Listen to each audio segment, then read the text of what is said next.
The little girl's whisper cut through the dawn air like a prayer desperate to be heard. "Please marry my mama, mister. She's all I have." Ezekiel Stone's hand moved to his gun before his mind caught up.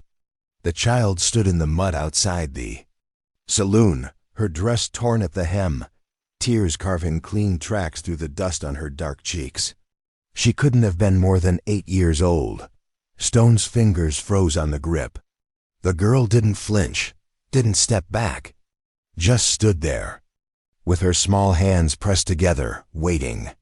The town watched from behind curtains and cracked shutters. Copper Ridge was the kind of place where strange moments became stories, and stories became legends. A black child approaching a gunslinger at sunrise would feed conversations for months. Stone had ridden into town 3 days ago with dust in his beard and silence hanging around him like a worn coat. He'd paid for his room, tended his horse, and kept to himself. That was how he preferred things, simple, clean, no complications. This was a complication. "What did you say?" His voice came out rougher than he intended. The girl lifted her chin. "Brave little thing. My mama's sick. Real sick, and they're gonna take me away if she dies." Stone looked down at her. Really looked. Her hair was braided neat despite everything else being worn thin. Her shoes had holes, but they were clean. Someone was taking care of this child, even in poverty. "Why me? You got kind eyes." That almost made him laugh. Kind eyes. If she knew what those eyes had seen, what they'd aimed at, she might think different. But she was waiting for an answer, and the morning was getting brighter. Soon the town would be fully awake, and this moment would become everyone's business. "Show me." She turned and walked down the main street like she owned it. Stone followed, leading his horse. The girl's bare feet made no sound in the mud, but his boots announced every step. Behind them, the town stirred with curiosity. The cabin sat at the edge of Copper Ridge, where the decent houses gave way to shanties and hope got thin. It was small but sturdy, with a vegetable garden that someone had been tending. Herbs hung from the porch roof, and the windows were clean despite their cracks. The girl pushed open the door. "Mama, I brought someone." Stone tied his horse to the fence post and stepped inside. The cabin was dim, but he could see enough. A woman lay on a narrow bed, her breathing shallow and quick. Even in the low light, sweat gleamed on her forehead. She was beautiful. That thought came unbidden and unwelcome. Even sick, even worn down, there was something about her face that made him want to look longer. Then he saw the bandage on her shoulder. The way she held that arm, the fever flush that spoke of infection. His stomach dropped. What happened to her? But he already knew. The placement of the wound, the timing. 3 nights ago, when he'd been chasing outlaws through the darkness and firing blind into shadows. She won't say. Just keeps asking if the bad men are coming back. Stone moved closer to the bed. The woman's eyes fluttered open, unfocused with fever. She looked at him without recognition, then her gaze sharpened. Fear, real fear, there, and gone in a heartbeat. She knew something. Juniper. Her voice was barely a whisper. "Get away from him." The girl, Juniper, moved between Stone and the bed, protecting her mother with nothing but her small body and fierce love. "He's gonna help us, Mama. I asked him to." "Asked him what?" Stone knelt down so he was eye level with the child. "You. Tell her what you asked me." Juniper's chin trembled, but her voice stayed steady. "I asked him to marry you.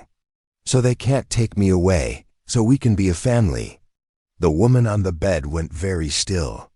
Then she tried to sit up, winced, and fell back against her pillow.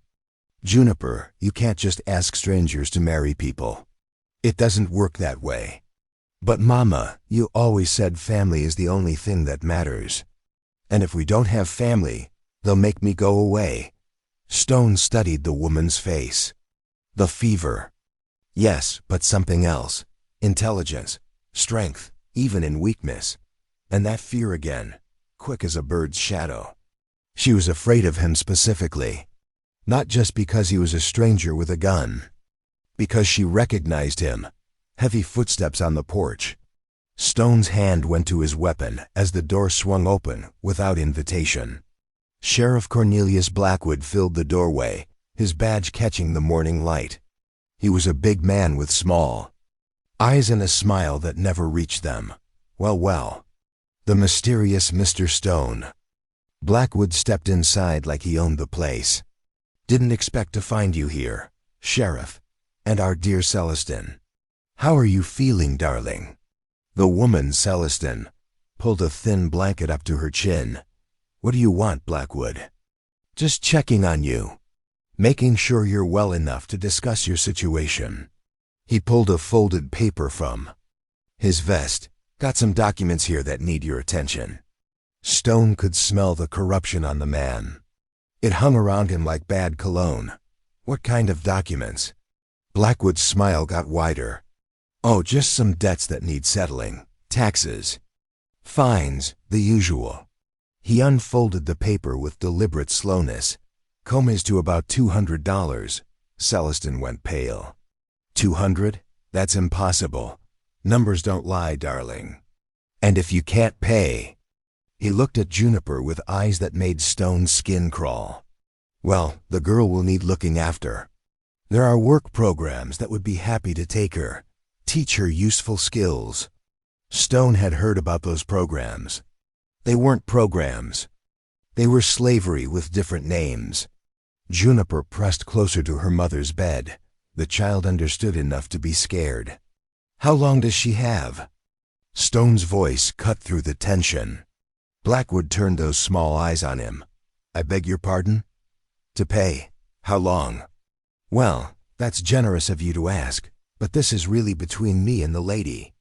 Blackwood folded the paper and put it back in his vest. Though I suppose if someone were to take responsibility for the debt, that might change things. Stone looked at Celestine, at Juniper, at the fear and desperation and love tangled up in this small cabin. He thought about the bullet wound in Celestine's shoulder, about the guilt that had been eating at him for 3 days, about the child who had asked a stranger to save her family. I'll take responsibility. The words came out before he'd fully decided to say them. But once they were in the air, they felt right, or if not right, then necessary. Blackwood raised an eyebrow. That's mighty interesting. And how exactly would you be taking responsibility? Stone looked at Juniper. The hope in her eyes was painful to see. I'll marry her. The silence that followed Stone's declaration stretched like a held breath. Blackwood's smile faltered for just a moment before returning, sharper now. Marriage. The sheriff tasted the word. Well, that would change the legal situation considerably. Juniper looked between the adults, her small hands clasped tight. Hope and fear warred across her face. Celestine struggled to sit up straighter. You don't know what you're saying. Stone met her eyes. The fever made them bright, but there was steel underneath. This woman had survived things that would break lesser people. I know exactly what I'm saying. Blackwood laughed, but there was no humor in it. This is touching, really. But marriage requires certain formalities, time, planning. His fingers drummed against his badge. The debt won't wait for romance. How much time? End of the week. 4 days. Stone calculated quickly. It could be done if Pastor Freeman would perform the ceremony. If Celestine would agree. If a dozen other things fell into place. We'll manage. After Blackwood left, the cabin felt smaller. Stone stood by the window, watching the sheriff's retreating figure. The man walked with the confidence of someone who believed he held all the cards. Why? Celestine's voice was barely audible. Stone turned. She was looking at him with those fever-bright eyes, searching for something he wasn't sure he could give her. Your daughter asked me to. That's not a reason. That's an excuse. Juniper had curled up in a chair near the bed, pretending to sleep but listening to every word. Children always listened more than adults realized. Stone knelt beside Celestine's bed. Up close, he could see the pain she was hiding. The way she favored her left side. The careful shallowness of her breathing. The bullet wound was getting worse. "Let me look at that shoulder." She pulled back instinctively. "I'm fine." "You're burning with fever. That wound is infected." "How do you know it's a wound?" The question hung between them like smoke. Stone felt the weight of 3 nights ago pressing against his ribs. The chaos, the darkness, the sound of his gun firing into shadows. "I've seen enough bullet wounds to recognize one." That wasn't a lie, just not the whole truth. Celestine studied his face. Whatever she saw there made her shoulders sag with exhaustion. All right, Stone had tended wounds before. Army training stayed with a man. But his hands shook as he peeled back the makeshift bandage. The bullet had torn through the meat of her shoulder, missing bone, but leaving a ragged channel. She'd tried to clean it, but infection had set in anyway. The edges were angry red, the flesh hot to the touch. It was definitely his bullet. He recognized the damage pattern from his Colt .45. This needs proper cleaning. And medicine if we can get it. We can't afford medicine. Stone was quiet for a long moment. Then he reached into his vest and pulled out a small roll of bills. Money he'd been saving for a new saddle, a better rifle, supplies for the road. "I can." Celestine watched him set the money on the bedside table. "Why are you doing this?" "Because I shot you. Because I've been carrying guilt like a stone in my chest for 3 days. Because your daughter has more courage than most grown men I've known. Because it's the right thing to do." He went to work cleaning the wound. Celestine bit her lip but didn't cry out. Strong woman. Stronger than she had any right to be. "Tell me about the night you were shot." Her body went rigid under his hands. "What? Someone did this to you? Who?" "I don't remember much. It was dark. There was shooting." She closed her eyes.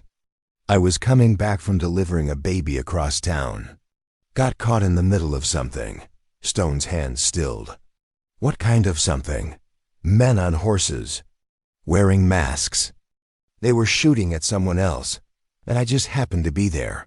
The guilt in Stone's chest grew heavier. She'd been an innocent bystander. A woman coming home from helping bring life into the world, and he'd nearly killed her. "Did you see who they were shooting at?" Celestine opened her eyes. There was something different in her expression now. Caution. Fear. "No, too dark." But she was lying. Stone could tell. The question was why. He finished bandaging her shoulder and sat back. Juniper had given up pretending to sleep and was watching them both with those 2 old eyes. "Mr. Stone?" The child's voice was small. "Are you really gonna marry my mama?" Stone looked at Celestine. She was watching him too, waiting for his answer. "If you have me, I don't even know your first name." "Ezekiel." "Most people call me Stone." "Ezekiel." She tested the name, her voice soft with fever and exhaustion. "That's a strong name." "My mama thought so." They fell into silence again. Outside, Copper Ridge was waking up fully. Stone could hear wagon wheels and voices, the ordinary sounds of people going about their lives. Normal people with normal problems. Not people like him, carrying the weight of accidents and guilt and bullets fired in darkness. "Ezekiel." Celestine's voice drew him back. "If we do this thing, I need you to understand something." "What's that?" "I won't be a real wife to you. This is business, protection for Juniper, nothing more." Stone nodded. He hadn't expected anything else. Couldn't have handled anything else, knowing what he knew. "I understand. And if you ever hurt her, ever lay a hand on her in anger, I'll find a way to make you regret it. Sick or not, weak or not, I'll make you regret it." The fierceness in her voice made him believe her. This woman would die protecting her daughter. Had nearly died already. I won't hurt her, either of you. Celestin searched his face again. Whatever she found there seemed to satisfy her, because she closed her eyes and let her head fall back against the pillow. Then I guess we're getting married. Juniper made a small sound of joy and scrambled from her chair to hug Stone around the neck. Her arms were thin but strong, and she smelled like soap and innocence. Thank you, Mr. Ezekiel. Thank you for saving us. Stone closed his eyes and held the child gently. If she only knew. He wasn't saving them. He was trying to undo the damage he'd already done. But maybe, in the end, that was the same thing. Outside, storm clouds gathered on the horizon. The wind picked up, rattling the windows and carrying the scent of rain. Change was coming to Copper Ridge, whether the town was ready or not. And in the small cabin at the edge of everything, 3 people who barely knew each other prepared to become a family built on secrets, necessity, and hope. Pastor Elijah Freeman's hands trembled as he opened his worn Bible. The small church felt cavernous with only 5 people inside, but the weight of what they were doing pressed against the walls. Stone stood beside Celestin's chair. She'd insisted on getting dressed, though the effort had cost her. Her best dress was faded blue cotton, mended in places but clean. Juniper had braided her mother's hair with careful fingers, weaving in wildflowers she'd picked that morning. Dearly beloved. Freeman's voice carried the weight of years spent speaking over graves and celebrating births. We are gathered here in the sight of God. Stone felt the eyes of the town on them through the windows. Word had spread fast. A gunslinger marrying a seamstress. A white man taking a black woman as his wife. In Copper Ridge, that kind of news traveled faster than wildfire. Celestin's hand shook in his. Fever or nerves, he couldn't tell. Her skin was hot dry. The infection was still fighting the medicine he'd bought from the traveling doctor. Do you, Ezekiel Stone, take Celestin Washington to be your lawfully wedded wife? The words felt heavy on his tongue. I do. And do you, Celestin Washington, take Ezekiel Stone to be your lawfully wedded husband? Celestin looked up at him. Her eyes held questions he couldn't answer, doubts he shared. But underneath it all, determination. I do. Freeman closed the Bible. By the power vested in me by the territory of Colorado, I now pronounce you husband and wife. No kiss. They'd agreed on that beforehand. This was business, not romance. But when Stone helped Celestin to her feet, something passed between them. Recognition. Maybe. Or the understanding that they'd just bound their fates together in ways neither of them fully comprehended. Juniper clapped her hands, the sound echoing in the empty church. For her, this was simple. A family made whole. A prayer answered. If only it were that easy. Outside, a small crowd had gathered. Some faces were curious, others disapproving. Mrs. Henderson from the general store whispered to her neighbor behind. A gloved hand. Old Tom spit tobacco juice into the dust and shook his head. But there were supporters too. The widow Jenkins smiled and nodded. Samuel the blacksmith tipped his hat. People who understood that sometimes survival required unconventional choices. Blackwood wasn't among them, but Stone could feel the man's presence anyway. Watching, calculating, waiting for this arrangement to crumble. They walked back to the cabin slowly, Celestin leaning on Stone's arm. Each step was measured, careful. She was pushing herself too hard, but he understood the need. Pride demanded she not show weakness in front of the town. Mama, are we really a family now? Juniper skipped alongside them, her earlier fear replaced by joy. Yes, sweetheart. We're really a family. The word felt strange in Stone's mouth when he repeated it later that evening. Family. He'd had one once. Parents who'd died of fever when he was 16. A brother who'd fallen at Antietam.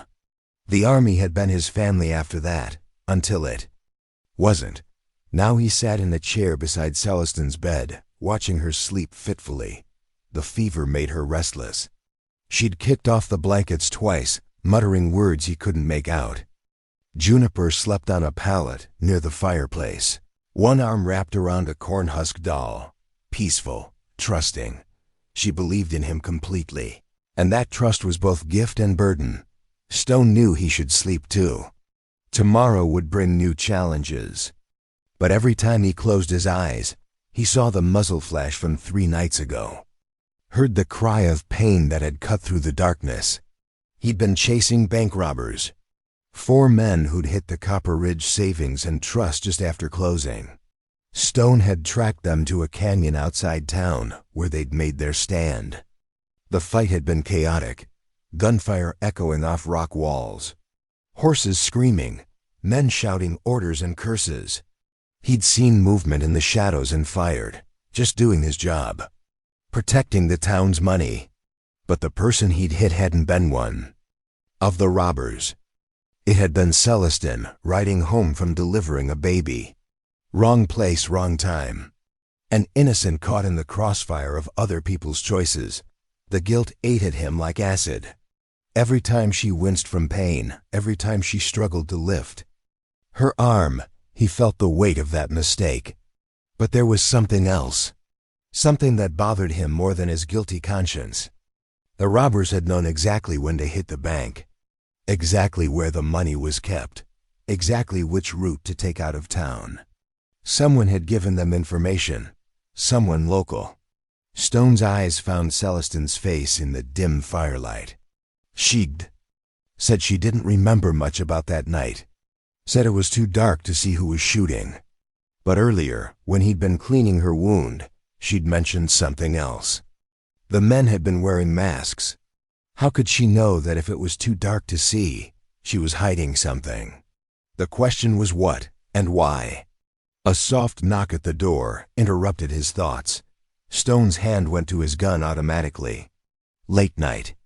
Visitors rarely brought good news. Who is it? Doc Morrison. Stone opened the door to find a thin man with kind eyes and a worn medical bag. He'd heard about the doctor, but hadn't expected him to make house calls. Heard you might need some help with the new missus. Morrison examined Celestin by lamplight. His touch gentle but thorough. She stirred but didn't wake fully. The fever had her in its grip. Infection's fighting back, Morrison murmured. But she's strong. Good chance she'll pull through if we keep the wound clean. He left more medicine and instructions. Stone walked into the door, grateful for the help but wary of the debt it implied. No charge, Morrison said, reading his expression. Consider it a wedding gift. After the doctor left, Stone settled back into his chair.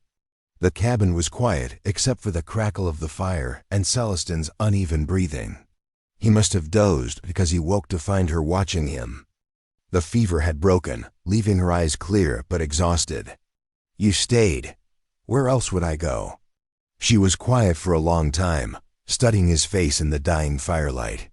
Finally, she spoke again. I know you didn't have to do this. Marry me. Take on our problems. Yes, I did. Something in his voice made her look at him more closely. Why? Stone could have told her then. Could have confessed everything and thrown himself on her mercy. But the words stuck in his throat. Some truths were too dangerous to speak. Because Juniper asked me to. And because you deserved better than what Blackwood had planned. Celestin nodded slowly. Not satisfied with his answer, but accepting it for now. Ezekiel? Her voice was softer now, more vulnerable. I need you to know something. What's that? I don't trust Easy, haven't had reason to. But if we're going to make this work, for Juniper's sake, I need to try. Stone met her eyes. In them, he saw the reflection of his own guilt and hope tangled together. I'll try too. Outside, the wind picked up again, rattling the windows and carrying the scent of coming rain. Change was in the air, and with it, the promise of storms that would test everything they'd built on this foundation of necessity and secrets. But for now, in the quiet sanctuary of the cabin, three people who'd found each other in desperation began the careful work of becoming a family. The morning after their wedding, Stone woke to the sound of Juniper humming. She knelt beside her mother's bed, carefully spooning broth between Celestine's lips. The fever had broken completely during the night, leaving his new wife pale, but clear-eyed. "Good morning, Papa Zeke." The name hit him unexpectedly. Papa Zeke, as if he'd earned the right to be called father by this brave little girl. Stone cleared his throat. "Morning, Juniper. How's your mama?" "Better. She ate some cornbread already." Juniper beamed at him. "Real families eat breakfast together, don't they?" Celestine met his eyes over her daughter's head. A question there. How far were they willing to take this pretense? "They do," Stone said. He made coffee while Juniper chattered about her plans for the day. She wanted to show him her favorite reading spot by the creek. Wanted him to meet Mrs. Jenkins properly. Wanted to help him brush his horse. The child had claimed him completely. The thought should have terrified him. Instead, it settled something restless in his chest. "Juniper," Celestine's voice was stronger today. "Let Mr. Stone have his coffee in peace. But Mama, he's Papa Zeke now." "Family doesn't need peace from each other," Stone almost smiled. The girl had a point. Over the next week, they fell into routines that felt dangerously close to normal.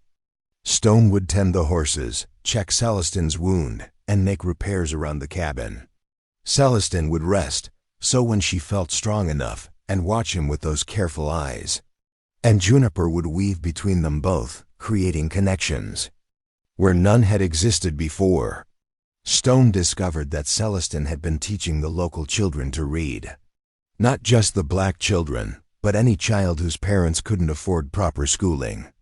Books were stacked carefully in a wooden crate, covered with oilcloth to protect them from moisture. "You're educated." It wasn't a question.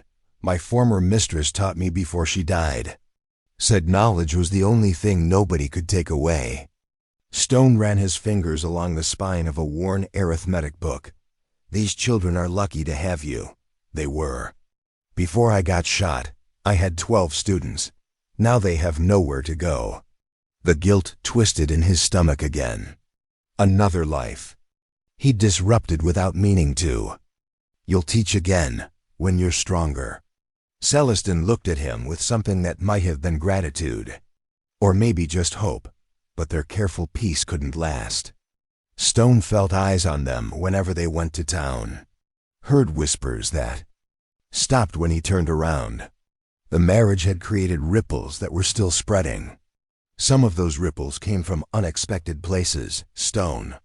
He looked up from mucking the stall to find Samuel the blacksmith standing in the doorway.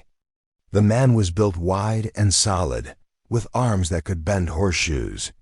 But his expression was troubled. "Samuel, heard you and the missus had some trouble with Blackwood." Stone set down the pitchfork. "Nothing we can't handle. Maybe, maybe not." Samuel glanced around, making sure they were alone. "That man's got more friends than most people realize. And some of those friends don't much like the idea of a mixed marriage in their town." The warning settled between them. Stone had expected this. Had been waiting for it. "You suggesting I leave?" "I'm suggesting you watch your back. And maybe ask yourself why Blackwood was so interested in running you off in the first place." After Samuel left, Stone found himself thinking about that question. Why had Blackwood been so eager to see him gone? What did the sheriff gain by destroying Celestine's family? The answer came to him 3 days later when he was chopping wood behind the cabin. Blackwood appeared without warning, stepping out of the tree line with his hand resting on his gun. "Afternoon, Stone." "Sheriff, heard you've been asking questions around town. Questions about bank robbery. About who might have inside information."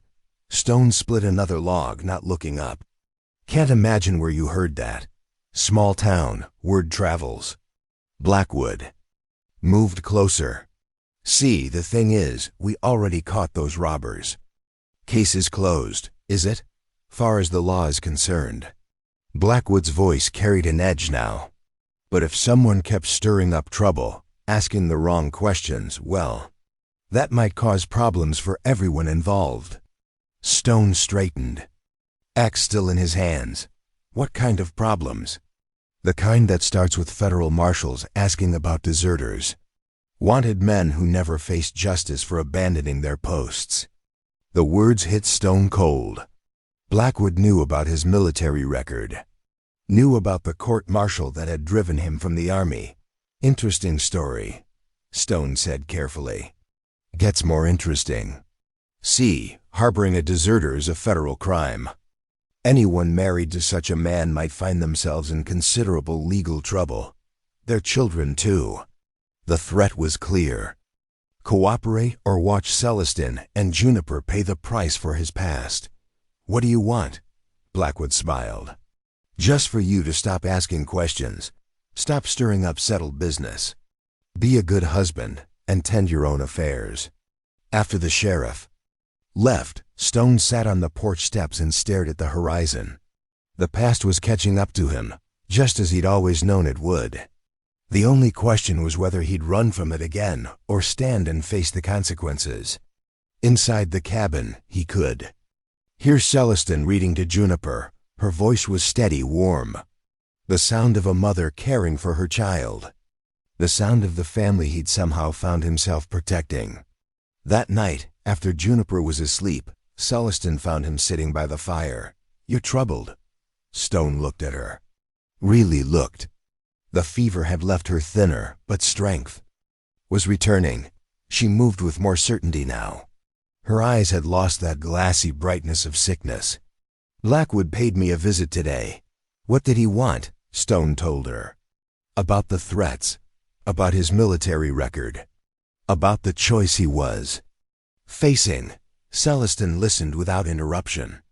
When he finished, she was quiet for a long time. Will you run? The question hung between them, honest, direct, no judgment, just a need to know what she was facing. Stone thought about the road, about all the places he could go where no one knew his name or his history, about the freedom of having nothing to lose. Then he thought about Juniper calling him Papa Zeke, about the trust in Celestin's eyes when she let him tend her wound, about the family he'd never expected to find. No, I won't run. Celestin nodded. Something shifted in her expression. Not surprise, but confirmation of something she'd hoped to find. Then we face it together. The word together carried weight. This wasn't just about legal arrangements anymore. Somewhere in the careful dance of shared meals and quiet conversations, they'd become something more than strangers bound by necessity. Outside, storm clouds gathered again. But inside the cabin, two people who'd learned to carry their burdens alone began to understand what it meant to share the load. The fever returned on a Tuesday morning, sudden and vicious. Stone found Celestin collapsed beside the wash basin, her body burning with heat that seemed to come from her very bones. Mama! Juniper's cry cut through the cabin's stillness. Stone lifted Celestin back to bed, her weight frighteningly light in his arms. The wound had looked better yesterday, clean, healing. Now angry red streaks ran up her arm toward her heart. Get Doc Morrison, he told Juniper. The child ran without hesitation, her bare feet flying across the dusty ground. Stone pressed his palm to Celestin's forehead. The heat was like touching a stove. Her eyes fluttered open, focused on his face with effort. Ezekiel, I'm here. Need to tell you something. Before. She struggled to sit up, fell back against the pillow. About that night, the shooting. Stone's blood went cold. Rest, we'll talk later. No, now. Her hand found his, fingers weak but insistent. I lied to you. The words hit him harder than any bullet could have. She knew, had always known. Celestin, I saw you that night, your horse. That silver buckle you wear, her voice was barely a whisper. Recognized you the moment you walked into this cabin. Stone pulled his hand away. stood up, walked to the window because he couldn't look at her face. "Why didn't you say anything?" "Because you came back." The words were soft but certain. "The man who shot me came back to help me." That told me everything I needed to know. Stone turned. Celestin was watching him with those clear, intelligent eyes. "No fever now, just truth. You knew. When you agreed to marry me." "I knew. Then why?" Celestin struggled to sit up again. This time Stone helped. Her, arranging pillows behind her back. "Because Juniper needed a father. Because I was dying, and she would have been alone. Because sometimes we have to trust people who've hurt us if we want to heal." The simple honesty of it staggered him. She'd known from the beginning and had chosen forgiveness over anger, trust over fear. "I'm sorry." The words came out broken. "I'm so sorry, Celestin. I know you are." Doc Morrison arrived with Juniper close behind. He examined Celestin. Quickly, his expression growing more concerned by the minute. "Infection spread. Need to get her to proper medical facilities." "There aren't any," Stone said. "Denver, there's a hospital there, real doctors, equipment." Denver was 3 days hard riding. Celestin would never survive the journey. "Can't move her," Morrison continued, reading Stone's thoughts. "But we can bring help here. Telegraph the hospital. See if they can send someone." Stone was already reaching for his coat. "I'll go, Ezekiel." Celestin's voice stopped him at the door. "There's something else. About why I was really out that night." He waited. "Wasn't just delivering a baby. I saw men at the church, taking things. Money from the collection box, documents from the pastor's office." Stone felt pieces clicking into place. What kind of men? Blackwood was with them, giving orders. The truth hit Stone with the force of a physical blow. Blackwood hadn't just known about the bank robbery. He'd been behind it. And behind the church theft, too. "Did they see you?" "I thought I got away clean. But then the shooting started, and I was caught in the middle. It hadn't been an accident." Stone had been chasing Blackwood's men, and Blackwood had known Celestin was a witness. The sheriff had orchestrated everything, the debt, the threats, the marriage pressure, all to control a woman who could destroy him. "Where are the documents you saw them take?" Celestin pointed to the wooden crate that held her books, hidden in the false bottom. Pastor Freeman's records of donations. Proof of where the money was supposed to go. Stone found the papers tucked beneath the arithmetic books, financial records, correspondence with territorial officials, evidence of money meant for schools and churches ending up in private pockets. "This is why Blackwood wants you gone," he said, "and why he wants you to stop asking questions." Before Stone could respond, horses approached outside. Multiple riders. He moved to the window and saw Blackwood with 4 men he didn't recognize. Federal badges gleamed on their coats. "Stay with your mama," Stone told Juniper. He stepped onto the porch as the riders dismounted. Blackwood wore his usual cold smile, but there was something different in his eyes now. Desperation. "Ezekiel Stone, you're under arrest for desertion from the United States Army." One of the federal marshals stepped forward. "Mr. Stone, you need to come with us." Stone looked at the badges. They appeared legitimate. But the men wearing them had the look of hired guns, not federal officers. "Can I see some identification?" "You can see it from a jail cell," Blackwood said. "Boys, take him." The men moved forward. Stone's hand went to his gun automatically, then stopped. If he fought, Celestin and Juniper would pay the price. "Papa!" "Zeke!" Juniper burst through the cabin door, running to his side. Her small body pressed against his leg, and her arms wrapped around his waist. "Don't let them take you. Please don't leave us." Stone looked down at the child who'd claimed his heart with a whispered plea, at the cabin where he'd found something worth fighting for, at the woman inside who'd forgiven him before he'd even asked. Then he looked at Blackwood and saw the truth in the sheriff's eyes. These weren't real federal marshals. This was theater. A performance meant to get Stone out of the way permanently. "I'm not going anywhere," Stone said. Blackwood's smile faltered. "You don't have a choice." "Actually, he does." The voice came from behind the approaching men. Pastor Freeman stepped into view, flanked by Samuel the blacksmith and a dozen other townspeople. Real determination showed in their faces. "See, we got curious about these federal marshals," Freeman continued. "Sent a telegraph to Denver. Funny thing, they never heard of these men." The fake marshals looked at each other uncertainly. Blackwood's hand moved toward his gun. "You're making a mistake, Pastor. The only mistake was trusting you all these years." Freeman held up a piece of paper. "Got a response from the territorial governor, too. Seems Mr. Stone here isn't wanted for desertion. Seems he was discharged with honor after refusing to participate in the massacre of innocent civilians." Stone felt the ground shift beneath him. All these years running from a court-martial that had actually been a commendation. All the guilt and shame based on lies. "That's impossible," Blackwood said. "Papers don't lie. Unlike some people we could mention." The crowd began to close in around Blackwood and his men. No weapons drawn, but the message was clear. The town had chosen sides. "This isn't over," Blackwood snarled. "Yeah, it is." Stone's voice carried the weight of decision, of a man who'd stopped running from his past and started fighting for his future.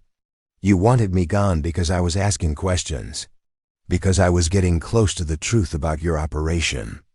But now the truth is out." Inside the cabin, Celestin was dying. Outside, the confrontation that would determine all their fates was just beginning.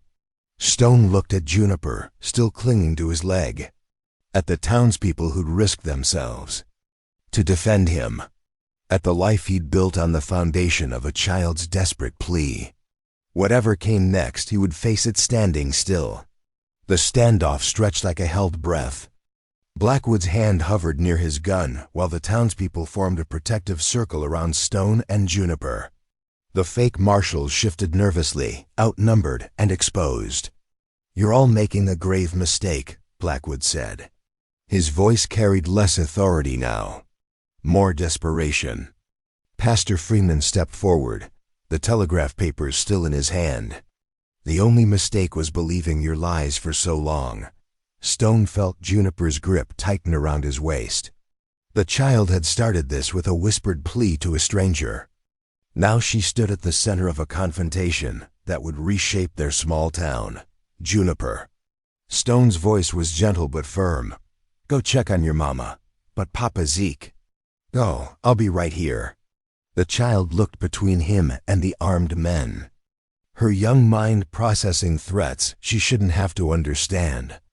Then she nodded and ran back into the cabin. Stone straightened to his full height. The weight of years spent running from his past had lifted, replaced by something solid and unmovable. "It's over, Blackwood. Nothing's over until I say it." "Is." But even as he spoke, Blackwood's hired men were backing toward their horses. They'd signed on for easy money, not a war with an entire town.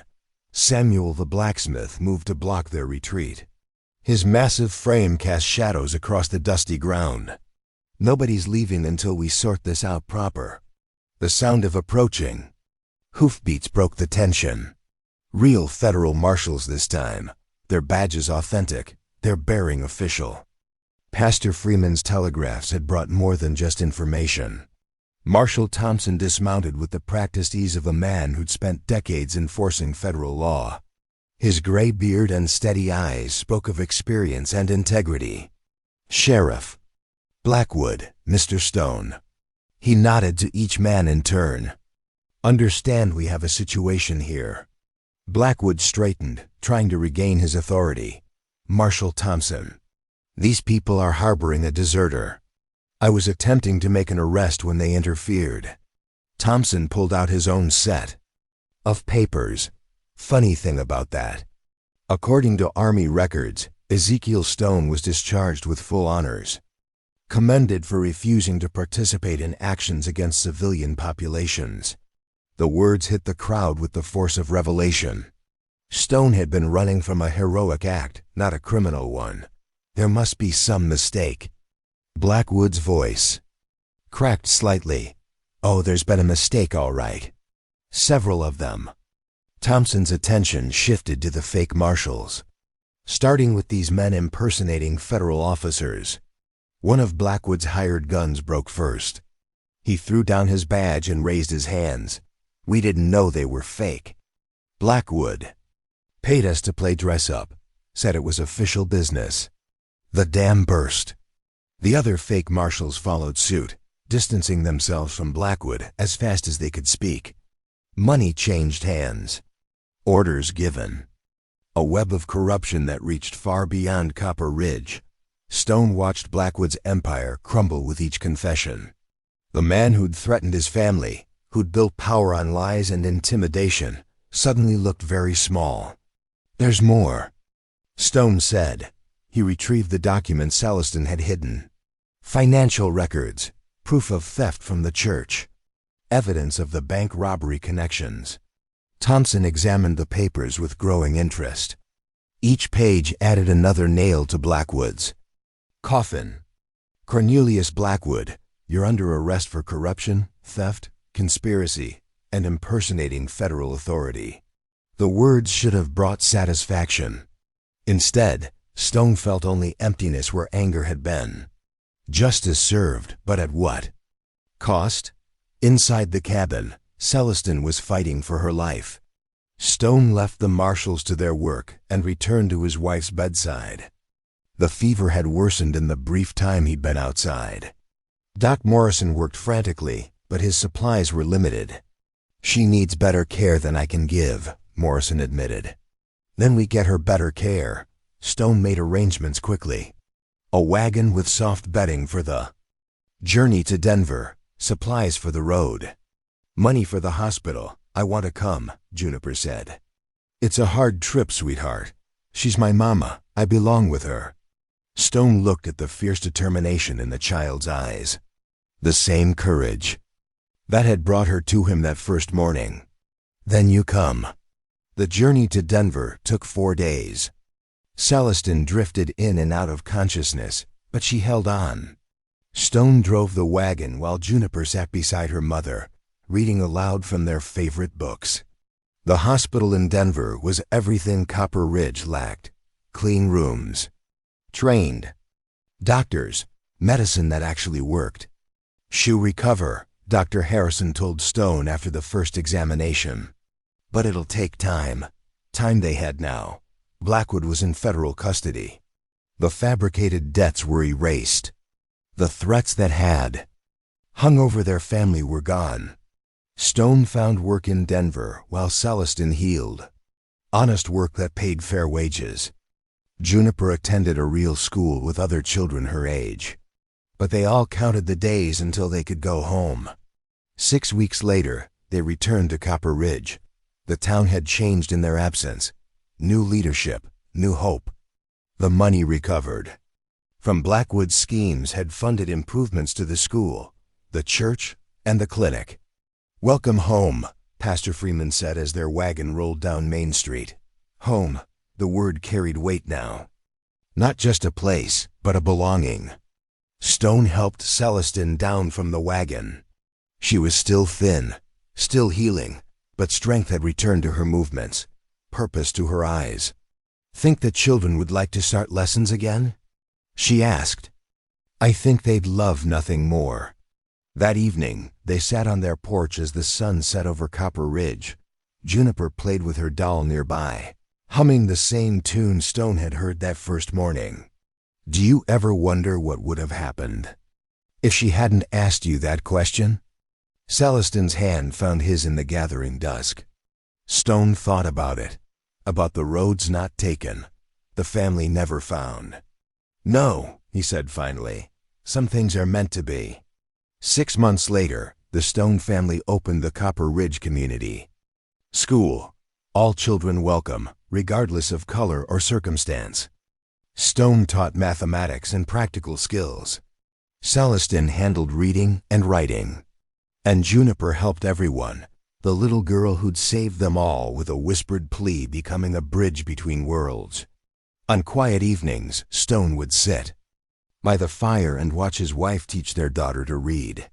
The bullet scar on Celestine's shoulder had faded to a thin white line, a reminder of how they'd found each other, but no longer a source of pain.